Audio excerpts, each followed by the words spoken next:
banyak orang Islam yang mengharamkan ilmu tasawuf. Ya, saya tidak mau berbantah, oke? Karena saya ini orang yang berpaham pluralisme, artinya siap berbeda pendapat dengan siapapun, yang penting kita usah bertengkar.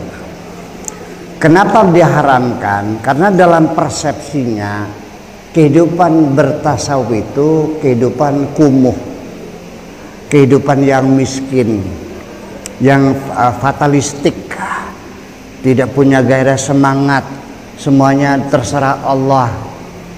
Ya, kalau kita melihatnya begitu, ya saya setuju. Kalau begitu saya juga sama mengharamkan juga kalau begitu mah, ya kan? Kemudian satu fenomena yang sering dicatat masyarakat, setiap orang yang mengklaim hidupnya bercorak tasawuf atau sufi, selalu hidupnya sederhana atau miskin sekali. Saya kira semacam itu. Nah, saya ingin menjelaskan tasawuf yang dalam pikiran saya seperti ini. Kata-kata tasawuf itu kata-kata sofa, kejernihan, kebersihan. Artinya hati kita yang jernih. Jadi artinya bukan berarti kita orang sufi tidak boleh jadi kaya, tidak boleh usaha, tidak.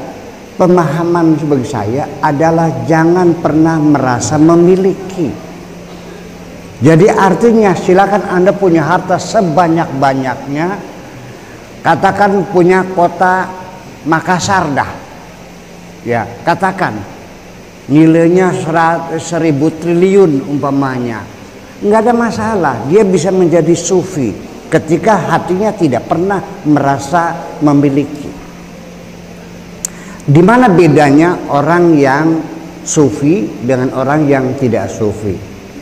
Sekarang saya mau nanya kepada ibu-ibu sekalian. Ketika mobilnya hilang, kecewa nggak Bu? Kecewa. Ketika suaminya berselingkuh, kecewa nggak? Nah, pertanyaan saya, kenapa ibu kecewa mobilnya hilang? Hah? Apa aja? Ya, kenapa ibu kecewa ketika mobilnya hilang? Ada yang bilang kreditnya belum selesai. Saya tanya lagi, kalau sudah selesai, lunas, lalu hilang, sedih nggak? Oke. Ada lagi mobilnya cuma satu-satunya. Andai kan punya mobil 3, hilang 1, sedih nggak?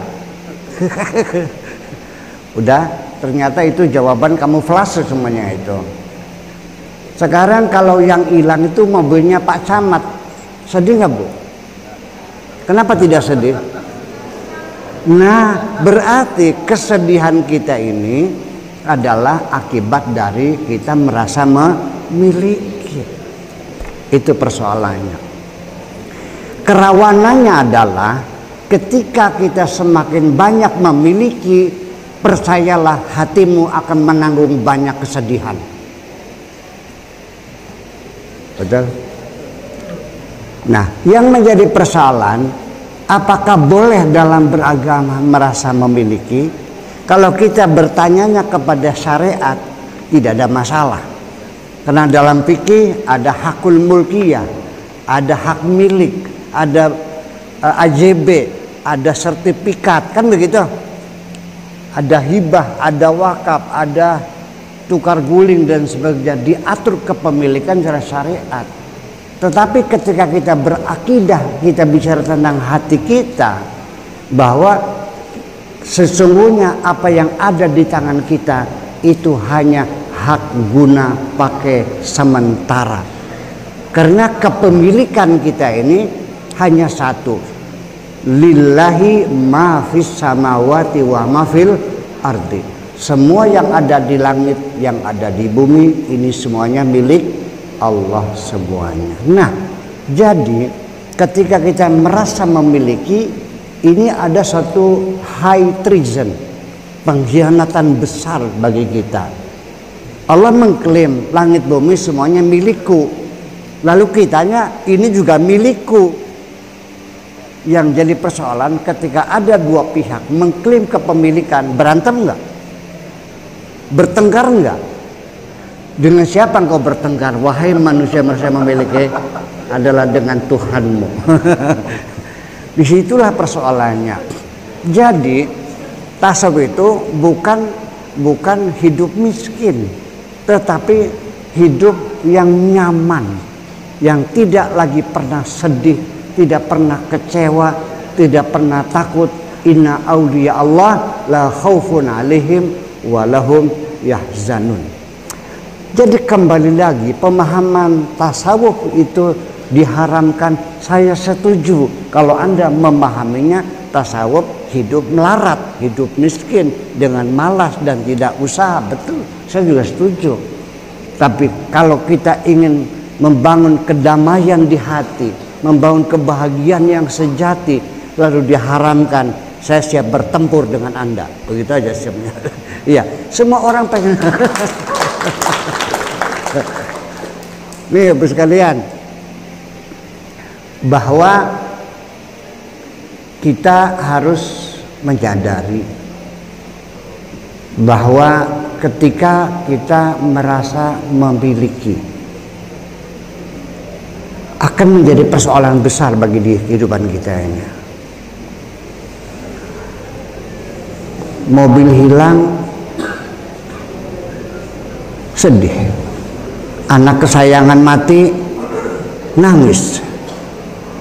Suami selingkuh, geramnya bukan main. Jadi kesimpulannya, semakin engkau memiliki banyak kekayaan, siap-siap Anda bersedih hati lebih banyak.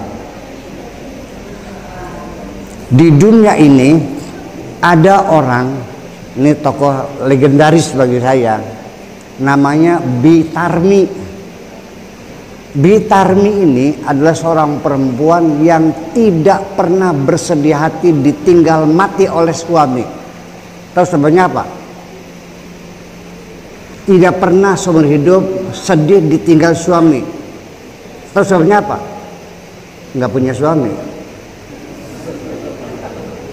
Bitarmi ini tidak pernah marah mobilnya hilang. Tahu sebabnya apa? Nggak punya mobil. Bitarmi tidak pernah pingsan di sawah melihat sawahnya dimakan kelowor. Apa sebabnya? Nggak punya sawah. Jadi kalau begitu, siapa yang paling berbahagia di dunia ini adalah orang yang tidak punya apa-apa. Tapi mananya bukan miskin, semuanya milik Allah. Begitu kita mengatakan semuanya milik Allah, sejak itu engkau menjadi orang yang paling bahagia di dunia ini.